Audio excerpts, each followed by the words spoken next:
Fala, leitores da Bíblia, graça e paz, como é que vocês estão? Hoje a gente vai continuar a leitura no segundo livro dos Reis, capítulos 7 e 8, e vamos ler também Provérbios 18, ok? Vamos orar? Senhor nosso Deus e Pai, te agradecemos por termos Tua palavra, por podermos aprender com ela, e que hoje, ó Deus, mais uma vez o Senhor nos alimente, nos fortaleça, nos corrija, enfim, cumpra, Senhor, na nossa vida a Tua vontade por meio das Escrituras Sagradas, Pai. Enche o nosso coração, Pai, com a Tua presença, com a Tua voz, que nada mais nesse mundo, ó Deus, nos preencha, nos traga alegria e satisfação do que ter o Senhor e ter a luz da Tua palavra em nossa vida. Obrigado por tudo. Louvado seja o Teu nome. Oramos em nome de Jesus. Amém. Muito bem. Segundo Reis 7. Lembrando o seguinte, a gente está no meio de uma história que começou aquele episódio triste do rei, esqueci o nome do rei aqui, ele está andando sobre a muralha e aí uma mulher chega enlouquecida querendo que o rei resolvesse um problema. Qual foi o problema? Eles estavam vendo uma fome tão grande que uma mulher falou para ela, olha, hoje a gente come o seu filho e amanhã a gente come o meu. E quando chegou no segundo dia, a mulher falou não vamos comer o meu filho. Então, ela estava enlouquecida por conta disso. E aí o rei ficou enlouquecido com Eliseu. Ficou enlouquecido com Eliseu. Então, nós vemos aqui que o rei fala que vai matar o Eliseu, ele manda mensageiros, os mensageiros quando chegam, Eliseu já fala tudo que tinha acontecido, né? Ele teve esse poder aí dado por Deus de prever algumas coisas, e aí nós terminou o capítulo 6 com a chegada do rei, né? Eliseu estava falando ainda quando chegou o rei, e aí o rei falou o seguinte, olha, eis que este mal vem do Senhor, que mais poderia eu esperar do Senhor? Então ele chega com esse questionamento. E aí vamos ler a resposta de Eliseu. Ouçam a palavra do Senhor. Assim diz o Senhor: amanhã, a estas horas, mais ou menos, junto ao portão de Samaria, uma medida da melhor farinha será vendida por uma moeda de prata, e 2 medidas de cevada serão vendidas por uma moeda de prata. É que a gente não tem muita noção de preço, mas se não me engano no capítulo 6, deixa eu ver até aqui, no capítulo 6 foi dito algo a respeito de como estava a questão econômica. Deixa-me ver aqui, acho que não foi aqui no início. Foi aqui, ó, no versículo 25. Houve grande fome em Samaria, eis que a sitiaram a ponto de se vender a cabeça de um jumento por 80 moedas de prata e um pouco de esterco de pomba por 5 moedas de prata. Imagina, um pouco de esterco por 5 moedas de prata. Você está vendo o quão cara estavam as coisas? A cabeça do jumento ali que não serve para comer, né? Não é que não serve para comer, mas assim, pouca carne se tem na cabeça de um jumento e 80 moedas de prata. E aqui no capítulo 7, então, vem a palavra do profeta Eliseu dizendo, ó, de hoje para amanhã vai mudar completamente o cenário econômico e uma medida é o quê? Uma porção, vamos dizer, 1 quilo, vai, de farinha, da melhor farinha, vai estar uma moeda de prata. E 2 medidas de cevada, ou seja, vamos dizer, 2 quilos de cevada. Eu não sei qual seria essa medida. Vai ser uma moeda de prata também.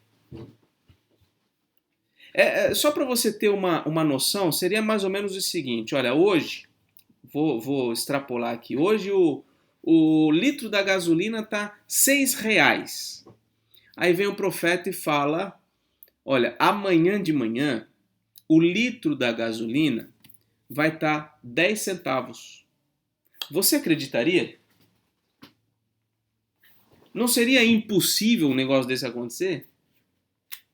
No cenário político, econômico, social do Brasil hoje, com a gasolina a mais de R$ 5, quase R$ 6, você realmente acredita que amanhã poderia estar por 10 centavos o litro da gasolina? Para quem anda de carro, sabe, é incogitável uma coisa dessa, pois é exatamente isso, é basicamente isso que o Eliseu está dizendo para aquele povo, para aquele rei naquela hora.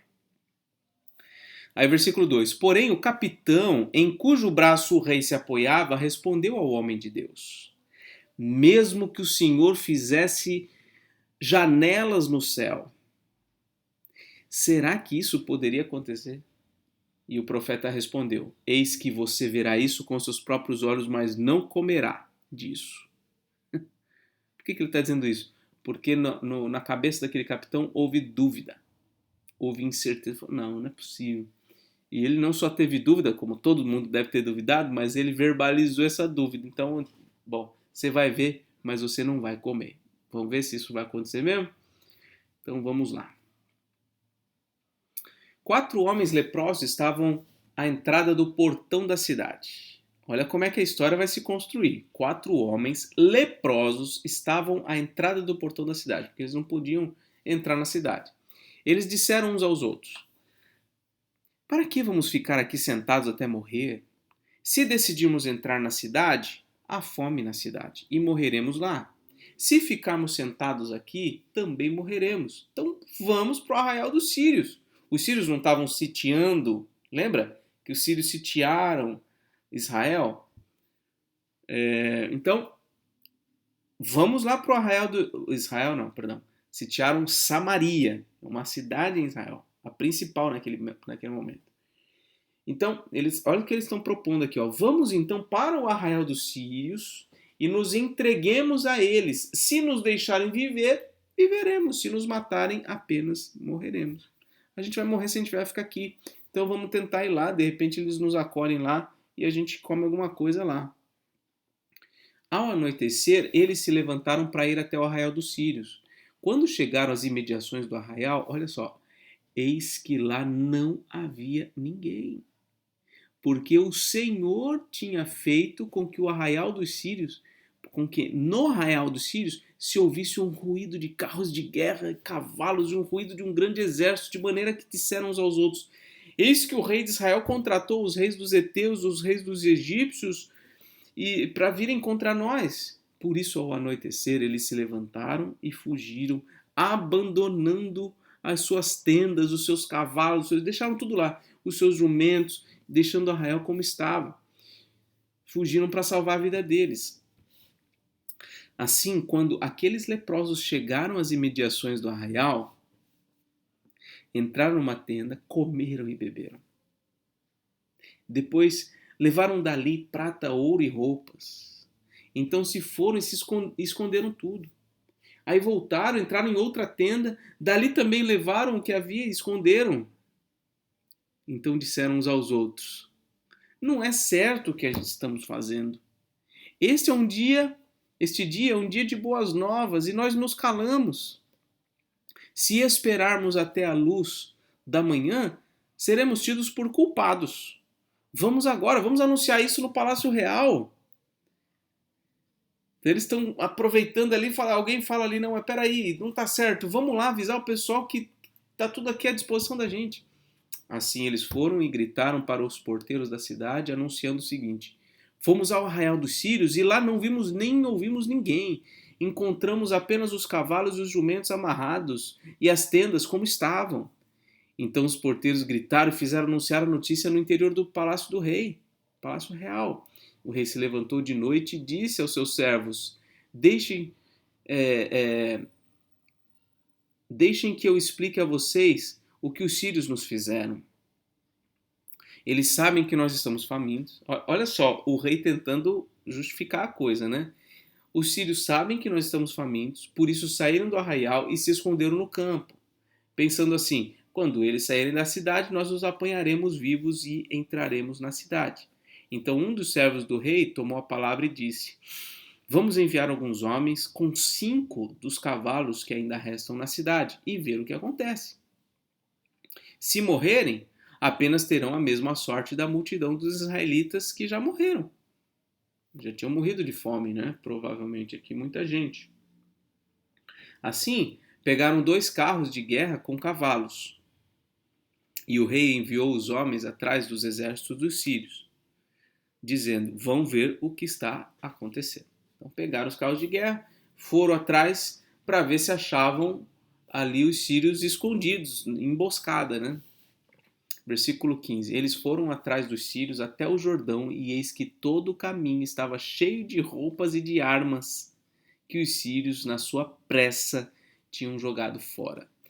Os mensageiros voltaram e anunciaram isso ao rei. Então o povo saiu e saqueou a arraial dos sírios, e assim uma medida da... Olha só, e assim, por conta de tudo isso, uma medida da melhor farinha era vendida por uma moeda de prata, e 2 medidas de cevada por uma moeda de prata, segundo a palavra do Senhor. Gente, Deus faz o que Ele quer. Ele resolve o problema das maneiras mais inusitadas possível. O capitão, em cujo braço o rei tinha se apoiado, foi encarregado pelo rei de guardar o portão da cidade.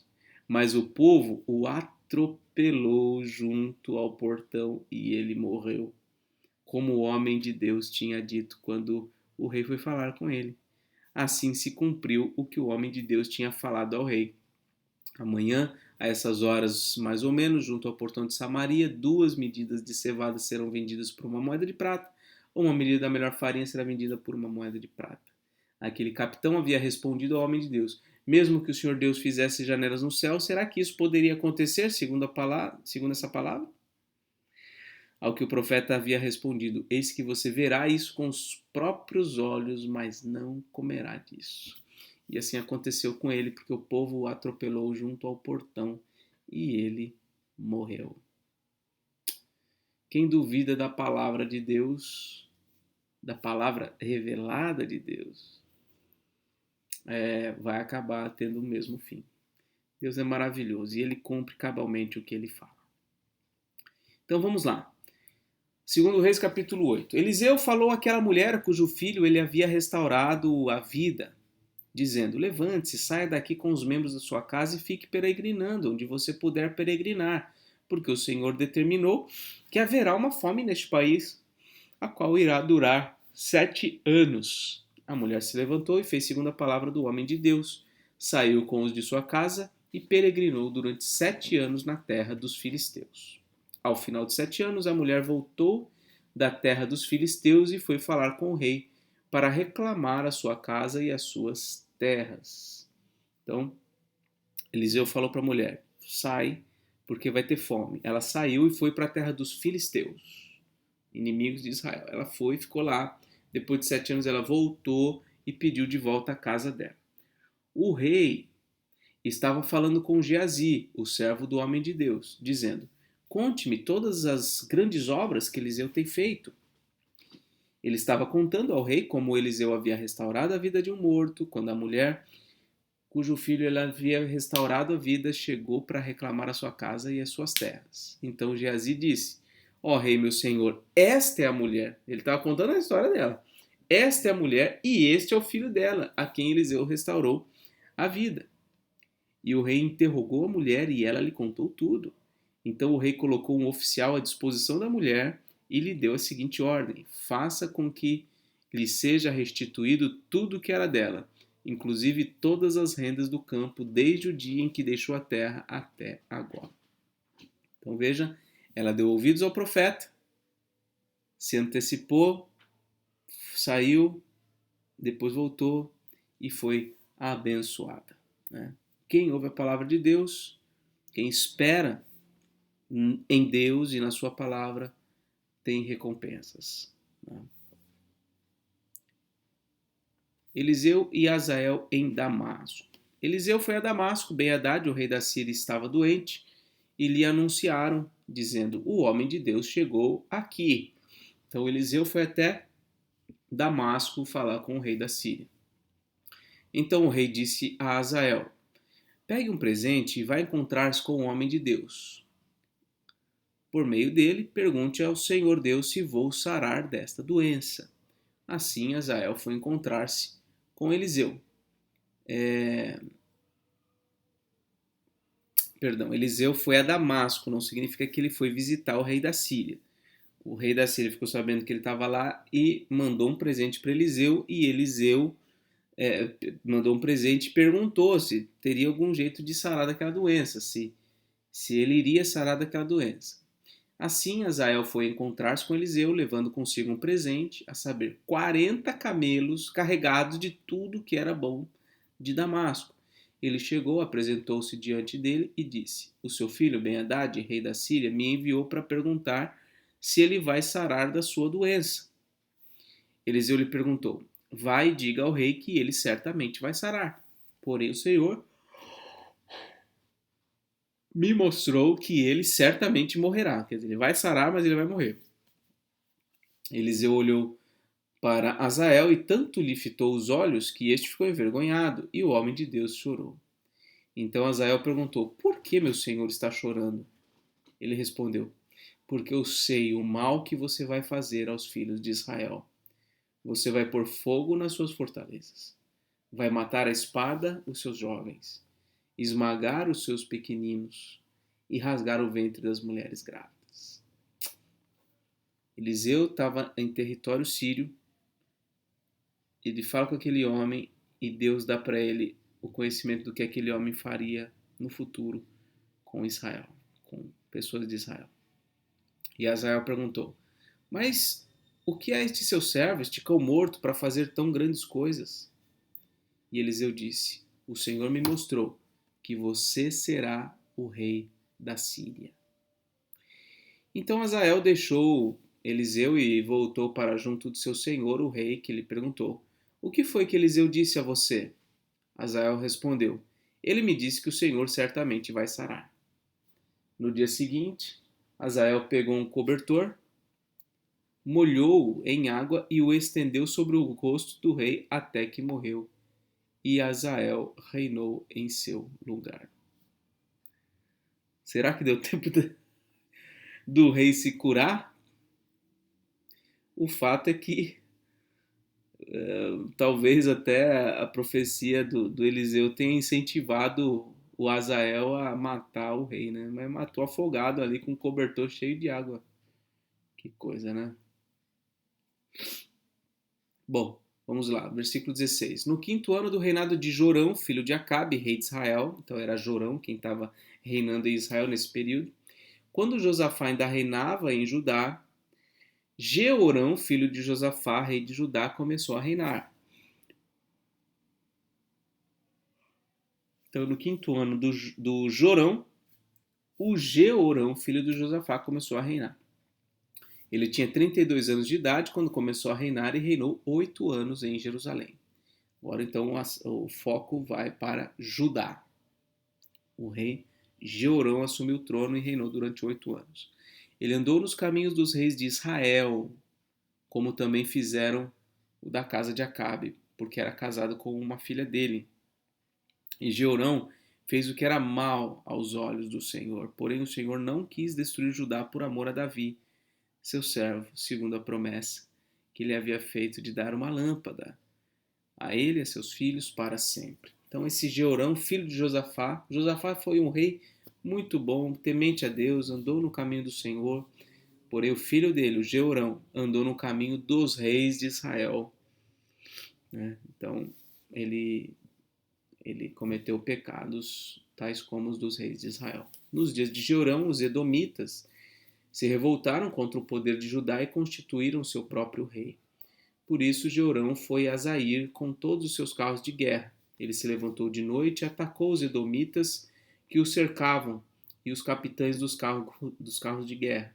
Mas o povo de Jeorão fugiu para suas tendas. Assim Edom se rebelou para se livrar do poder de Judá até ao dia de hoje. Na mesma época, a cidade de Líbna também se rebelou. Quanto aos demais atos de Jeorão e tudo o que ele fez, não está tudo escrito no livro da história dos reis de Judá. Jeorão morreu e foi sepultado nos túmulos de seus pais, na cidade de Davi, e Acasias, filho de Jeorão, reinou em seu lugar. Então, no período de Jeorão, Israel perdeu influência, perdeu poder sobre outras nações. Versículo 25. No 12º ano do reinado de Jorão, rei de Acabe, rei de Israel, Acasias, filho de Jeorão, rei de Judá, começou a reinar. Acasias tinha 22 anos de idade quando começou a reinar e reinou um ano em Jerusalém. A mãe dele, que era filha de Onri, rei de Israel, se chamava Atalia. Então, olha só, a mistura, hein? Essas misturas são terríveis.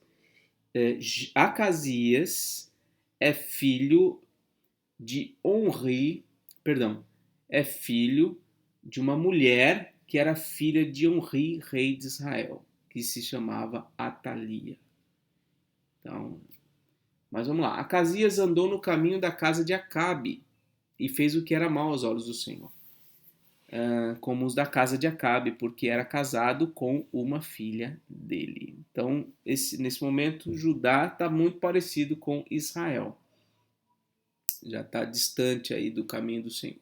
Acasias foi com Jorão, filho de Acabe, a Ramote-Gileade para guerrear contra Azael, rei da Síria, e os sírios feriram Jorão. Então o rei Jorão voltou para Jezreel para curar-se das feridas que os sírios lhe fizeram em Ramá, quando lutou contra Azael, rei da Síria. E Acasias, filho de Jorão, rei de Judá, foi a Jezreel para visitar Jorão, filho de Acabe, que estava doente. E depois a gente vai continuar lendo sobre essa história, tá bom? Vamos agora a Provérbios, capítulo 18. O solitário busca o seu próprio interesse e se opõe à verdadeira sabedoria.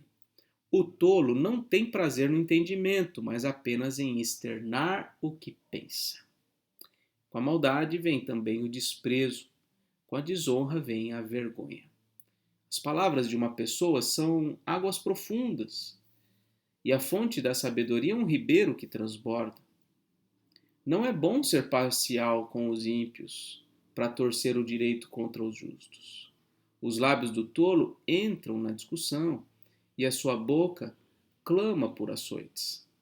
A boca do tolo é a sua própria destruição, e os seus lábios são uma armadilha para a sua alma. As palavras do difamador são comida fina, que desce para o mais interior do ventre. Quem é negligente no seu trabalho já é irmão do desperdiçador.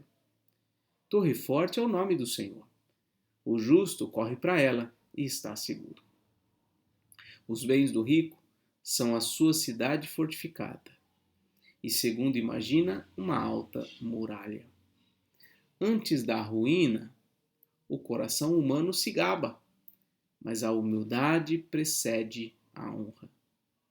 Responder antes de ouvir é tolice e vergonha. O espírito firme sustenta a pessoa na sua doença, mas o espírito abatido, quem o pode suportar?